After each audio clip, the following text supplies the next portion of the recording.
కడప జిల్లా బద్వేల్ పట్టణం నందు సిఐటియు విస్తృత స్థాయి సమావేశం పీసీ కొండయ్య అధ్యక్షతన సమావేశం జరిగింది. సమావేశానికి సిఐటియు జిల్లా అధ్యక్షులు కామనూరు శ్రీనివాసరెడ్డి ముఖ్య అతిథిగా పాల్గొని మాట్లాడుతూ రాష్ట్రంలో స్కీమ్ కార్మికుల తొలగింపులు ఆపాలని సిఐటియు జిల్లా కమిటీ కోరింది.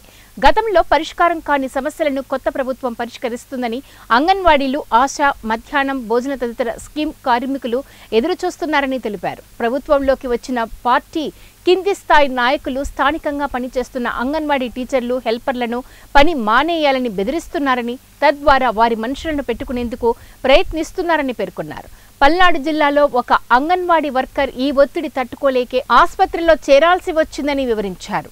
ఇదే జిల్లాలో మరో 2 చోట్ల హెల్పర్లను బయటికి పంపి తమ వారిని పనిలో పెట్టుకోవాలని ఆదేశాలు ఇస్తున్నారని తెలిపారు. అనంతపురం జిల్లా వజ్రకరూరులో కూడా మధ్యాహ్న భోజన కార్మికురాలిపై స్థానిక అధికార పార్టీ నాయకులు దాడి చేశారని వివరించారు. ఆ ఒత్తిడి తట్టుకోలేకనే పురుగు మందు తాగి ఆమె చావు బతుకుల్లో ఉందని తెలిపారు. ఇతర కార్మికులపై కూడా ఒత్తిడి వస్తుందని పేర్కొన్నారు. రాష్ట్రంలో పార్టీలు మారినప్పుడల్లా కొత్తగా ప్రభుత్వంలోకి వచ్చిన వారు స్కీమ్ వర్కర్లపై దాడి చేయడం ఒక రివాజుగా మారిందని విమర్శించారు. వర్కర్ల పని పరిస్థితులకు సంబంధించి కొన్ని విధానాలున్నాయని పేర్కొన్నారు.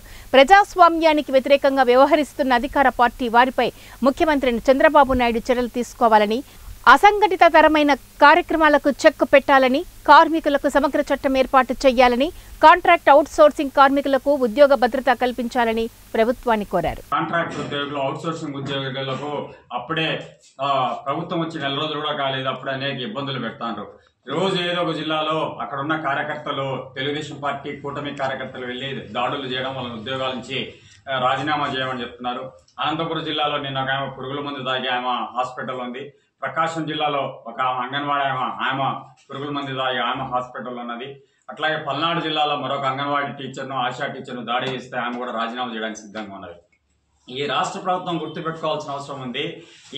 ఏ ప్రభుత్వాలు మారినా కూడా ఉద్యోగుల మీద మీరు కక్ష సాధింపులు పెడితే గత ప్రభుత్వానికి ఏం జరిగిందో మీకు కూడా అదే జరుగుతాయనే విషయాన్ని గుర్తుపెట్టుకోవాల్సిన అవసరం ఉంది.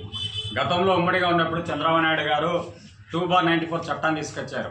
ఆ 2/94 చట్టాన్ని తక్షణం రద్దు చేస్తే కాంట్రాక్ట్ అవుట్సోర్సింగ్ లో పనిచేసే ఉద్యోగులందరూ కూడా రెగ్యులర్ చేయాల్సిన అవసరం కూడా ఉంది.